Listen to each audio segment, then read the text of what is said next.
فقہ جعفریہ المعروف علیہ تشیع برادران، یہاں پہ تصوف کا کیا کانسیپٹ ہے؟ کیا یہاں بھی صوفی ہوتا ہے؟ کیا یہاں بھی اسی طریقے سے طریقت چلتی ہے؟ بسم اللہ الرحمن الرحیم۔ دیکھیے موضوع اہم ہے، اس لیے آدھی بات سے کنفیوژن پیدا ہو سکتی ہے، اس لیے بات مکمل ہونی چاہیے اور سب کو موقع ملنا چاہیے کہ اس بات کا حق ادا کر سکیں۔ پہلی بات یہ ہے کہ جب ہم تصوف کہتے ہیں تو تصوف آج کی اصطلاح ہے، نبی کریم کے دور کی اصطلاح نہیں ہے۔ صحیح۔ لہٰذا جب آپ تصوف کہتے ہیں تو فوراً اعتراض اٹھ سکتا ہے کہ یہ نبی کے دور میں نہیں تھا، لیکن جب ہم معنی کے لحاظ سے دیکھتے ہیں تو معنی اس زمانے میں بھی موجود تھا۔ اچھا۔ لہٰذا آپ کو دیکھنا چاہیے کہ دین انسان کو کیا بنانا چاہتا ہے۔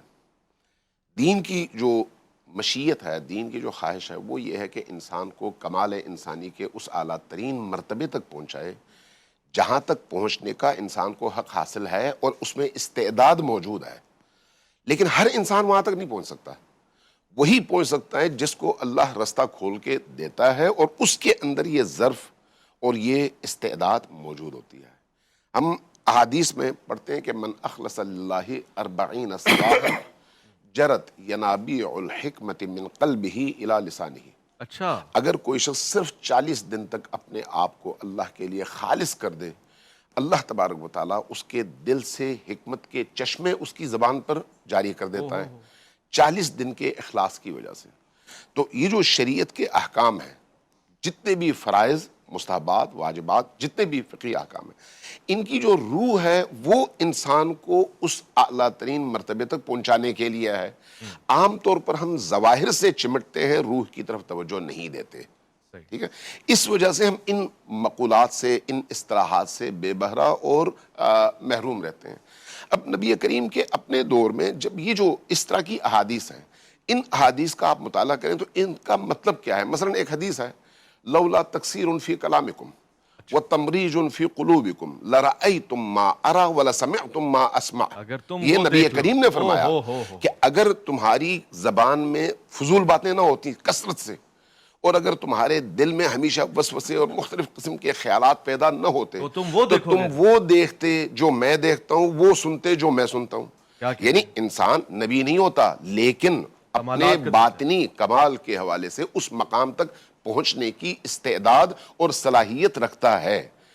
قاری صاحب جس چیز کا انکار کرتے ہیں نا، وہ درست ہے، چونکہ اس تک پہنچے نہیں ہیں، دیکھا نہیں ہے، چکھا نہیں ہے، سنا نہیں ہے، اس طرح کے ماحول میں بیٹھے نہیں ہیں، تو اس لیے ان کی بات درست ہے کہ ایسی کسی چیز کا کوئی تعلق نہیں ہے۔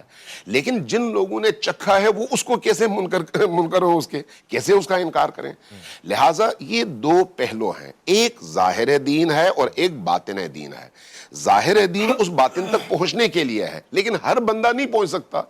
ہم جتنے بھی یہاں پر لوگ بیٹھے ہیں ظواہر پر عمل کرتے ہیں اور کہتے ہیں اللہ کا شکر ہے ہم نے ظاہر پر عمل کیا، لیکن آپ ذرا غور سے تھوڑی دیر کے لیے سوچیں، جو نماز میں اور آپ پڑھتے ہیں، رسول اللہ اگر یہی نماز پڑھیں جو ہم پڑھتے ہیں تو ان کے لیے گناہ کبیرہ ہے یہ، اس لیے کہ یہ نماز ہماری جو ہے وہ کہاں اور رسول کریم کی نماز کہاں، چونکہ وہ اللہ کی ذات میں مکمل طور پر محو اور غرق ہونے کا نام ہے، اور ہم ہزاروں قسم کے خیالات اور ہزاروں قسم کی شائبات کے ساتھ ایک عبادت انجام دیتے ہیں اور ہمیں پتہ بھی نہیں ہوتا کہ ہم کب کیا انجام دے رہے ہیں۔ لہٰذا یہ جو عبودیت اور بندگی ہے یہ انسان کو اس مقام تک پہنچا سکتی ہے۔ ہاں، نبی کریم کے دور میں یہ موجود تھا۔ نبی کریم صلی اللہ علیہ وآلہ وسلم نے جن اصحاب کی، جن پاکیزہ ترین نفوس کی تربیت کیا ہے، جن میں سر فہرست امیر المومنین ہیں، سلمان فارسی ان میں سے ہیں، ان کے مقامات، اس لیے ہم احادیث میں پڑھتے ہیں کہ لو علم ابو ذر ما فی قلب سلمان لقتلہ۔ اگر ابو ذر کو یہ پتہ لگ جاتا کہ سلمان کے دل میں کیا ہے وہ قتل کر دیتے۔ اس لیے کہ فہم میں فرق ہے، اس لیے کہ درجات میں فرق ہے، اس لیے کہ وہ ظاہر کو دیکھتے ہیں، یہ باطن کو دیکھتے ہیں۔ اسی طرح سے نبی کریم کے اصحاب میں ظواہر اور بواطن کے حوالے سے بہت سارے لوگوں میں بہت بڑا فاصلہ ہے اور فرق ہے۔ لہٰذا وہ جو فرق ہے، اس فرق کو جب تک آپ سمجھیں گے نہیں، تصوف کی حقیقت کو نہیں سمجھیں گے۔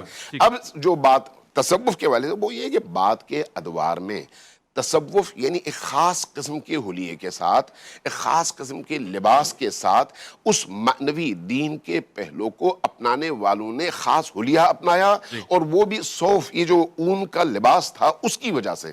جب وہ لباس پہنتے تھے تو اس صوف کے لباس کی وجہ سے ان کو صوفیہ کہا گیا، اور آہستہ آہستہ وہ پورا شعبہ تصوف کہلایا. ورنہ اصل میں وہ وہی دین ہے، اور دین کی اصل حقیقت مگر اس روح دن میں ہے. رہبانیت تو نہیں ہے، یعنی یہ جو لبادہ اوڑا ہے اور اس کو خاص کر دیا گیا کہ جی وہ دین بالکل دنیا داری سے ہٹ کر میں یہی صحرا کہہ رہا میں ہوں، جا کر صوفیہ کا جو تصور بعد میں پیش آیا اس میں پھر دین اور دنیا کو الگ کر دیا گیا. ورنہ نبی کریم کی اپنی تعلیمات میں ایسی کوئی چیز نہیں ہے. وہی دین، وہی آخرت، وہی ظاہر اور وہی باطن.